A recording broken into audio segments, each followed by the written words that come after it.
Yo guys, tengok ni. Power bank ni besar dua jari aku je tau. Nampak? Besar dua jari aku je. And dia ada lampu kat situ. Dia bentuk ataupun design macam radio lah. Kecil. And dekat bahagian atas ni kalau kau tengok, dia dah ada sediakan charging port Type-C. So korang just ambil je phone korang. Lepas tu korang charge macam ni.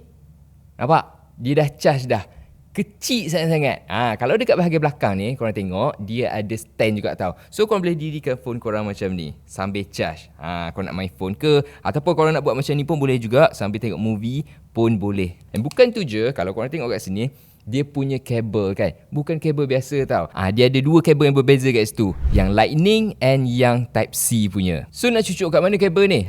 Dekat power bank ni. Kalau kau tengok belah sini, dia ada satu port Type-C kat situ. So dia boleh charge dua device at the same time. Tapi cepat ke kalau nak charge kan? Kalau kau tengok kat sini, kat bahagian tepi tu, dia gun 22.5 watt guys. So dia punya power ni memang kuat lah. Memang cepat untuk nak charge korang punya smartphone. And untuk dia punya kapasiti bateri 5000 mAh. Aku rasa okey sebab kalau korang nak bawa pergi travel ke, letak kat dalam poket, memang ngam sangat-sangat guys. Ada orang dia tak suka tau lampu yang menyala ni kan. Dekat bahagian atas tu dia ada satu button. Korang tekan je lama-lama, dia akan off dia punya lampu tu. Tapi power bank ni still boleh guna. Ataupun kalau korang nak lampu, kau just tekan je lama-lama lagi, dia akan on dia punya lampu tu. So macam biasa, kalau korang nak power bank ni, aku dah sediakan beg kuning kat dalam video ni.